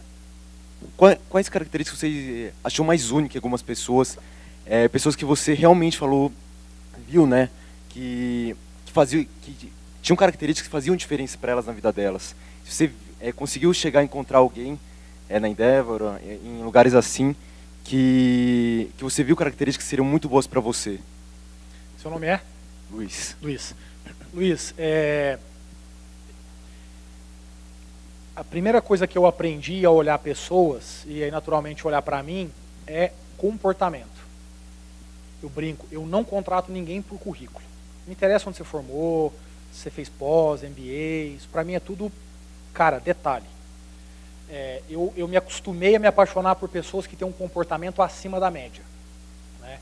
Pessoas que conseguem ser pessoas fora da caixa, não porque elas são inteligentes apenas, mas porque são pessoas que estão dispostas a ter esse tipo de olhar. Pessoas que estão dispostas a mudar o comportamento. Então, as pessoas que mais me fascinaram foram pessoas que fizeram esses movimentos de como enxergar as coisas cedo. Porque, no fundo, todo mundo faz. Pensa nas pessoas que foram contra a escravidão. Elas foram resistindo, e uma hora viraram a chave. Vamos pegar um fenômeno mais recente, pensa no homossexualismo. Quando eu cheguei em São Paulo, cara, homossexual era um negócio que as pessoas olhavam e abominavam. Hoje esse é um processo já bem mais maduro. Então, as pessoas que me encantam pelas suas características são pessoas que veem esse movimento acontecer muito cedo. E ao acontecer muito cedo, elas automaticamente se tornam pessoas diferentes. Isso não quer dizer que elas estão certas, mas elas são diferentes. Um dos grandes aprendizados que eu tive no MBA foi durante um processo em que a coach que eu tinha lá falou assim: Diego, você precisa entender que um líder nunca vai ser amado por todas as pessoas. Isso para mim foi uma frase muito forte, ela parece muito simples quando eu te falo, mas se você parar para pensar, todo mundo que faz esse movimento que eu te falei muito cedo, essa é uma pessoa que é mal vista. No meu grupo de amigos, quando eu trouxe a discussão da homossexualidade para falar, pessoal, vamos parar com isso, todos foram contra. Porra, ninguém aqui é preconceituoso. Não, cara, deixa de ser besta, a gente só está fazendo a piadinha aqui. Qual o problema de fazer a piadinha? E com o tempo você vai vendo as pessoas mudando, entendendo, e etc. Eu vou te dar um outro exemplo que eu passei recentemente. Meu pai é uma das pessoas que eu mais admiro. Eu tenho uma paixão enorme pelo meu pai, sou um fã dele. E meu pai é uma pessoa muito além do seu tempo. Leve-se em consideração que ele está em Uberaba, ele não está aqui num grande centro. E aí ele tem uma empresa de transportes, e aí recentemente eu estava em Uberaba tomando um café da manhã com ele, e ele falou assim, discutindo um pouco dessa questão, ele falou, pô filho, mas você veja meu caso, eu estou contratando 2 motoristas, recebi currículo de mulheres. Poxa, como é que eu contrato mulher para dirigir caminhão? Falei, qual o problema, pai? Ele falou, poxa, os caminhões vão para o interior do Brasil, posto, à noite, porto. Cara, é muito inseguro. Eu falei, pai, veja só, quem é você para tirar a liberdade de escolha de uma pessoa? É a pessoa que tem que tomar essa decisão, não é você.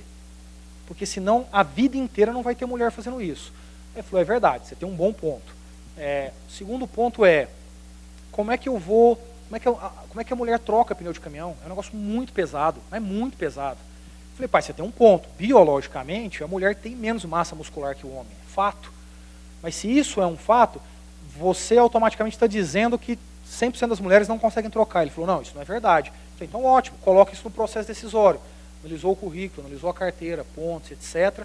Cara, eu escolhi 5 pessoas, tem aqui 2 mulheres e 3 homens. Todo mundo trocando pneu. Você vai descobrir nesse processo, de cada 10 mulheres, talvez 4 consigam trocar. De 10 homens, 9 consigam trocar.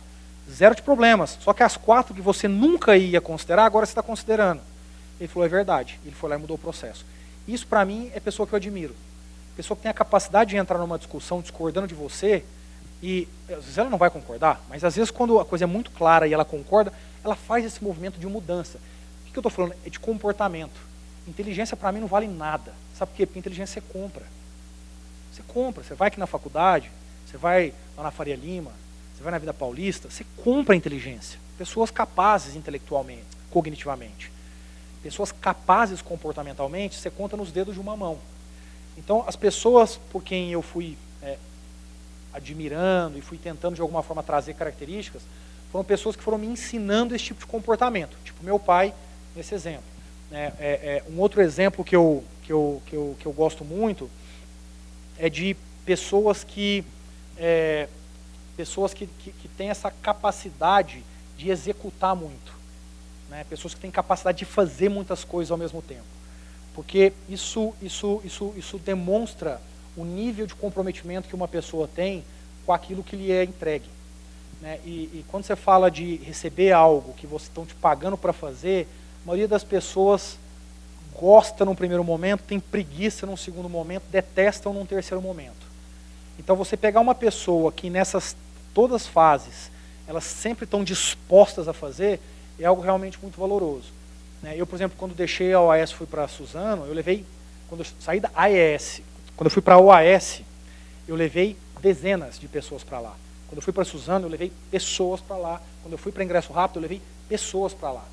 Você vê, por que eu fiz isso? Porque essas pessoas que me chamaram a atenção são pessoas que têm comportamentos muito ímpares. Ah, mas ele fez a melhor faculdade do mundo? Não me interessa. Ah, mas ele fez MBA igual você, fora? Não me interessa, cara. Porque, partindo do pressuposto que todo mundo aqui é inteligente, e que todo mundo tem aqui um mínimo de noção, você é capaz de saber o tanto que eu sei, e eu sou capaz de saber o tanto que você sabe. É uma questão de colocar a bunda na cadeira e se esforçar. Tudo bom? Boa noite. Boa noite. Você já meio que resbalou na minha pergunta, falando sobre pessoas, mas eu estou mais interessado em saber, na verdade, no que, além do que você enxerga nas pessoas, o que as pessoas que te moldaram e te fizeram ser o que você é, o que elas tinham em específico e como elas te marcaram nas experiências da sua vida e tudo isso. Cara, as pessoas que mais me moldaram foram pessoas que tinham uma percepção além da média. Pessoas que tinham uma capacidade de enxergar o ambiente além da média. Tem uma pessoa por quem eu tenho um carinho muito grande, chamado Alexandre Tourinho. Ele era CFO da OAS. Uma pessoa que tinha uma capacidade de enxergar o ambiente e fazer o movimento correto com cada pessoa para respeitar momentos, respeitar intenções, respeitar desejos, limitações. E isso fazia dele um grande gestor. Isso fazia com que ele conseguisse tirar o máximo de todo mundo. Então, ele era uma pessoa que tinha um olhar para o ambiente que tentava entender exatamente essas características das pessoas. Isso é uma coisa que a gente geralmente não tem. A gente é muito movido por uma atitude de curto prazo. Você raramente para estruturar um trabalho em equipe. Para falar, pessoal, como é que a gente... Puta, eu tenho essa limitação, você qual que é a sua? As pessoas têm essa dificuldade de fazer esse casamento, até porque é natural do ser humano ter uma competição.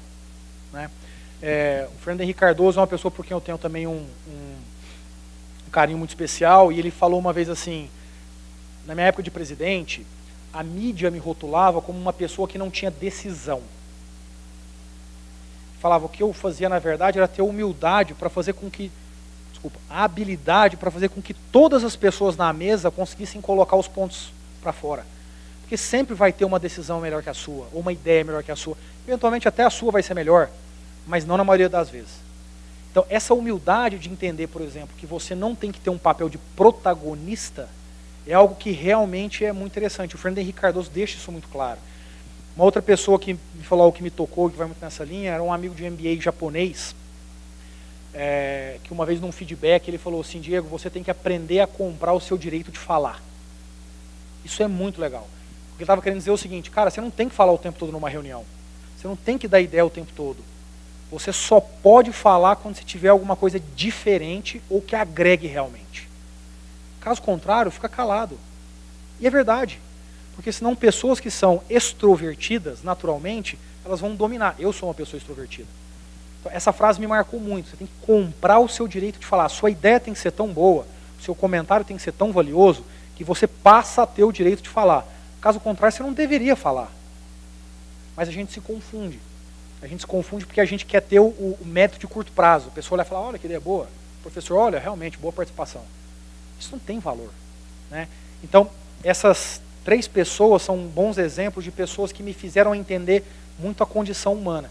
E isso, ao longo do tempo, me fez ser um grande leitor de livros de psicologia. E não a psicologia do ponto de vista mais conceitual, mas do ponto de vista mais de dia a dia. Né? Para quem gosta, Left Brain, Right Stuff, Halo Effect, Outliers, entre outros 1000 livros que a gente poderia falar aqui, são livros que tocam, Blink, são livros que tocam muito isso. Que assim, cara, se você aprender como funciona a cabeça humana, e logo a pessoa que está na sua frente, você consegue trabalhar muito melhor, extrair muito mais. Então pessoas com essa percepção foram os grandes parâmetros que eu tive para tentar aprender muita coisa com elas.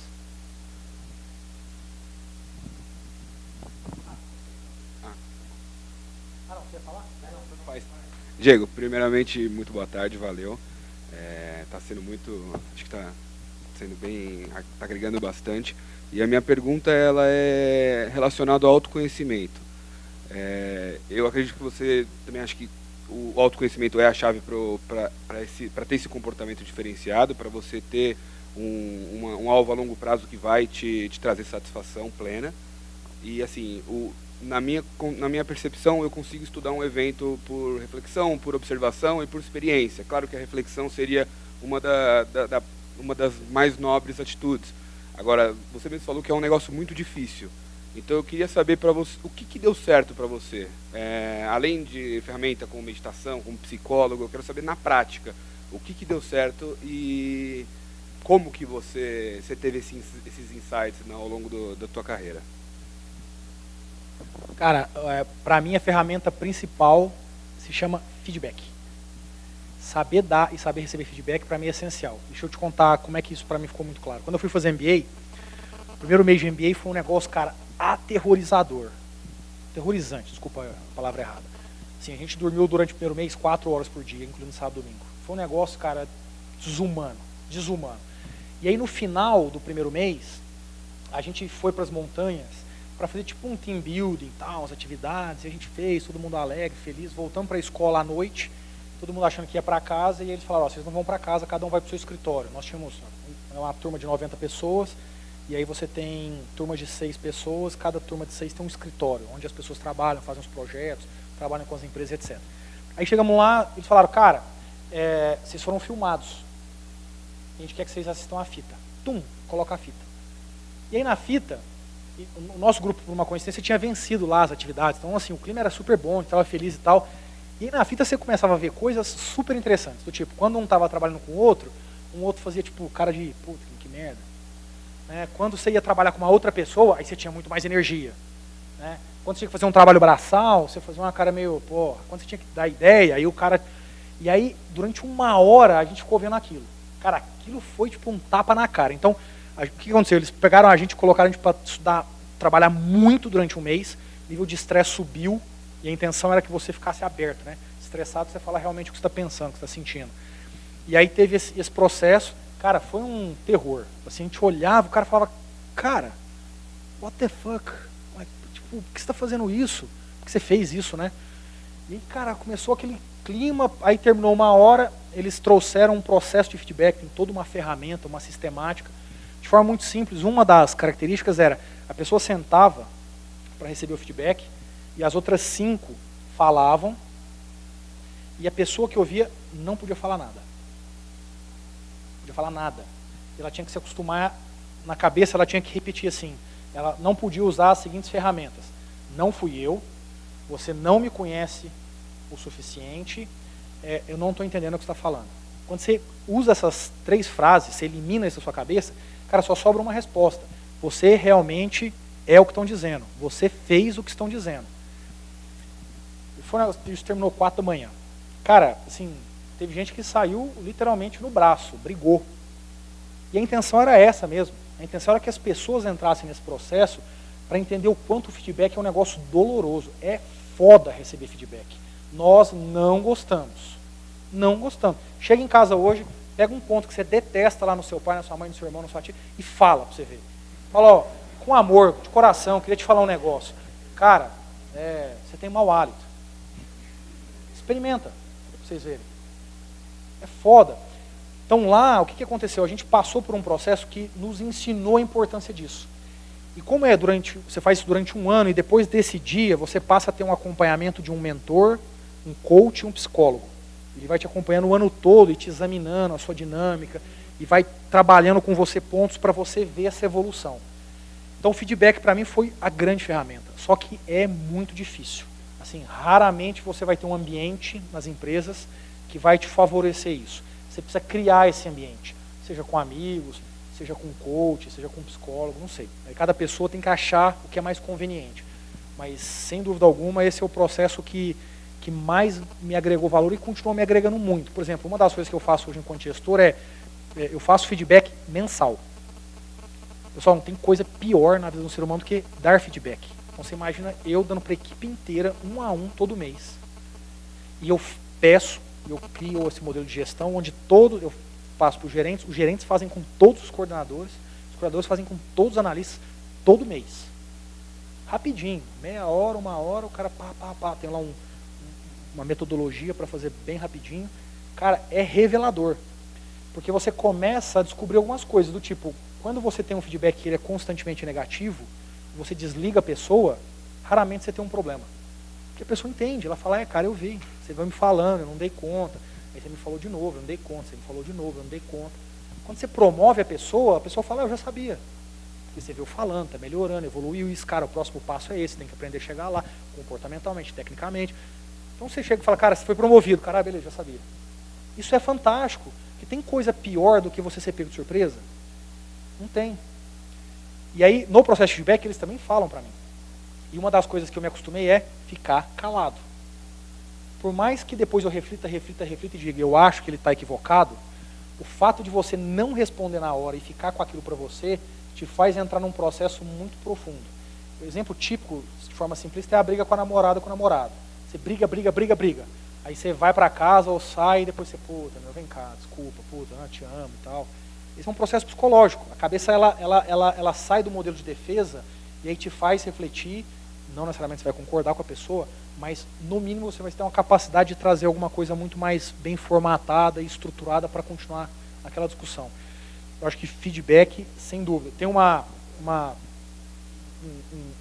tese que é muito legal, que imagina uma matriz 2x2, onde num eixo você tem o quanto você conhece de você, o quanto você não conhece, quanto os outros conhecem sobre você, o quanto os outros não conhecem. O que você conhece sobre você e as pessoas conhecem é o que a gente chama de arena. Cara, eu sei que eu sou chato e vocês dizem que eu sou chato. Todo mundo sabe isso. Isso não é um problema. O que você conhece de você e que as pessoas não conhecem é o que você tem como segredo.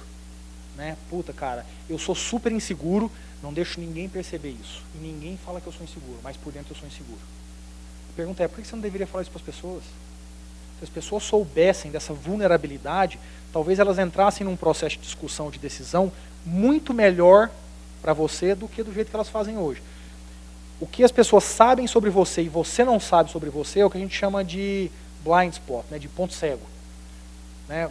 As pessoas sabem, dizem, têm certeza, frequentemente dizem isso, mas você não consegue perceber.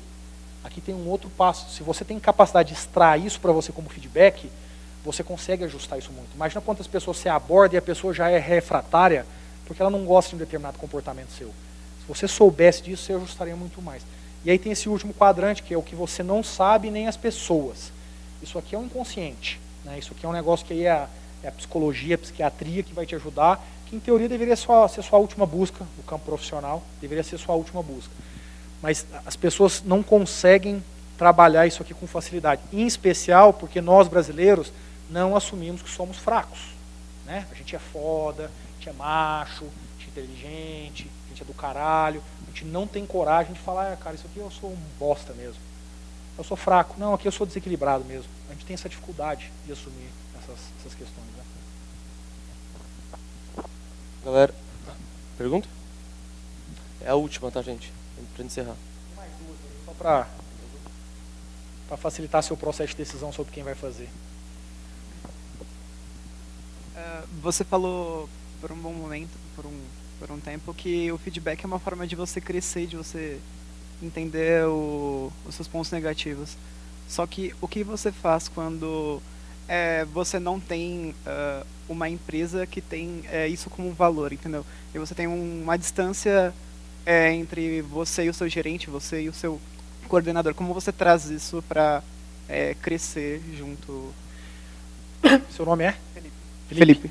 Felipe, eu acho que tem duas questões aí para serem exploradas. A primeira é você querer o que é para você. A outra é o que você quer para os outros. Eu acho que o que você quer para você, você consegue criar sozinho. Né? Você conseguir criar um ambiente em que você traz pessoas, explica isso, a sua necessidade de ouvir, de saber, etc. E se comprometer em ficar calado para a pessoa não ficar constrangida. E voltar um mês depois e falar para a pessoa, poxa, você notou minha mudança? Não, não notei. Tá bom, então eu tenho que ajustar esse comportamento, essa questão. Você notou? Notei. E à medida que a pessoa vai entendendo isso, a pessoa vai se sentindo mais aberta para falar sobre você. Então eu acho que o acertar você é um pouco mais fácil. Você pode fazer isso dentro de casa, com amigos de faculdade, na própria empresa. Acho que o que é importante é que você, de fato, tenha pessoas críticas ao seu lado. Isso é muito importante, pessoas críticas. Em relação ao outro, esse é um processo mais difícil, porque é difícil você ter a capacidade de você fazer a pessoa entender o quão isso é importante. É muito difícil.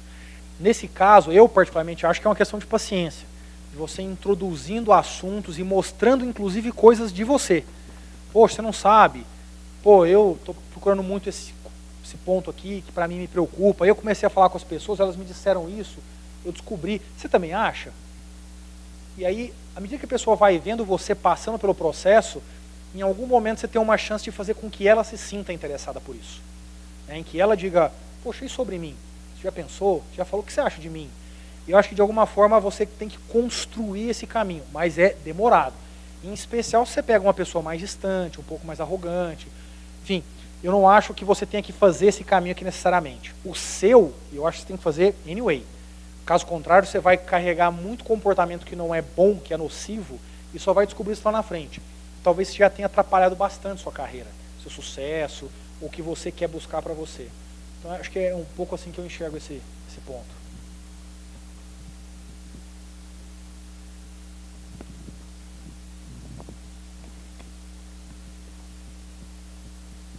Diego, boa noite.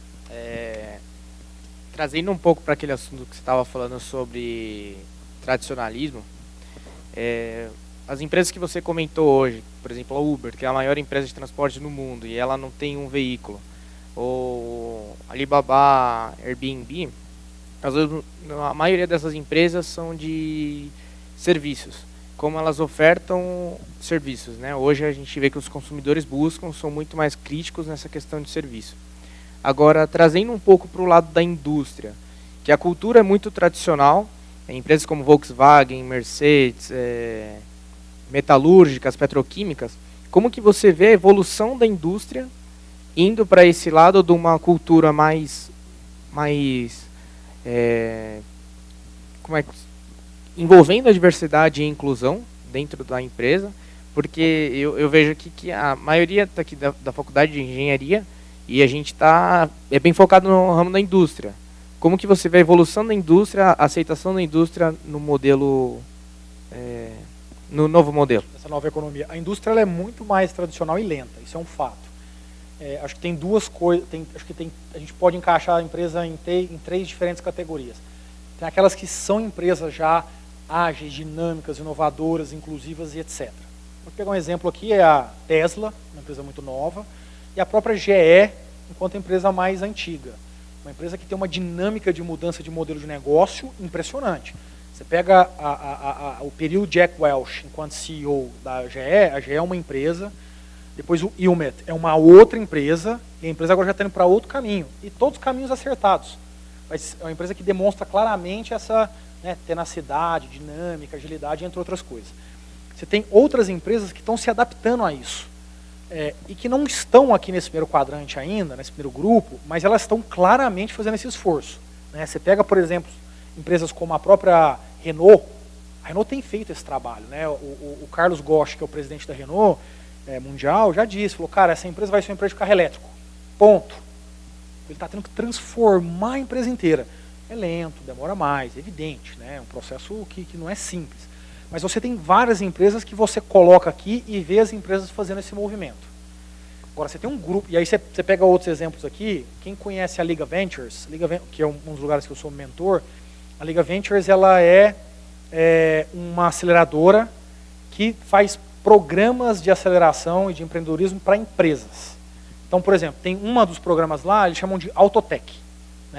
É um programa em que 5 a 10 empresas, eu não me lembro agora, empresas tradicionais da indústria automotiva, trouxe a Liga Ventures e falou, cara, organiza para mim uma aceleração para a gente achar X startups do nosso setor e que a gente vai ajudar esses caras a chegarem num outro patamar e eventualmente eu vou comprar esses caras, eventualmente eu vou fazer parceria com esses caras, eventualmente eu vou ser um cliente desses caras, etc. Então, esses caras, essas empresas, como a Mercedes é uma das que está lá, eles estão se abrindo para isso. Estão dizendo, cara, o mundo não é mais aqui dentro da fábrica, o mundo é fora. O empreendedorismo é um negócio tão dinâmico hoje que não dá para ser mais só aqui dentro. Então, hoje, você tem empresas, inclusive no Brasil, que já estão fazendo esse movimento de forma muito clara. Agora, tem uma turminha da pesada que vai desaparecer do mapa. Essa turminha aqui do último quadrante, que está fazendo a mesma coisa desde sempre, essa turma vai morrer, você pode ter certeza. Corta do seu job search. Os caras não vão sobreviver. Pessoal, quem não está fazendo no automobilismo, por exemplo, o movimento que a Tesla começou, está fora. Esquece. Acabou. Tesla é uma realidade. O Volt da BMW é uma realidade. O Prius da Toyota é uma realidade. A Renault com o carro elétrico é uma realidade. Acabou. Esquece. Trabalhar numa empresa que ainda vive dizendo, não, mas veja bem meu tamanho, há 30 anos eu faço a coisa desse jeito e dá certo. Acabou. Não tem como. Empresas, por exemplo, que estão usando uma determinada matéria-prima para fazer um produto e fazem isso e continuam fazendo isso, vão morrer. É evidente que vão morrer. Porque o mundo é um mundo que vive da substituição. Você sempre está procurando alguma coisa que é possível de substituir algo que existe por um preço mais barato com uma qualidade melhor. Via de regra você sempre acha. Demora mais, demora menos, mas via de regra você sempre acha. Então você pega, por exemplo, empresas de base industrial focada em commodity, mineração, celulose, entre outras coisas, você vai fazer isso a vida inteira? Você não vai fazer isso a vida inteira. É evidente que você não vai fazer a vida inteira. O que você vai fazer então? Talvez você não tenha a resposta, mas você começou o processo. Eu acho que empresas que começaram o processo eu vejo com bons olhos, ainda que não mudem em 5 anos. Mas elas estão começando esse processo. Agora, empresas que estão aqui, eu particularmente, acho que qualquer profissional de engenharia, em especial engenharia, que vai trabalhar com indústria, precisa ser muito criterioso para escolher empresa.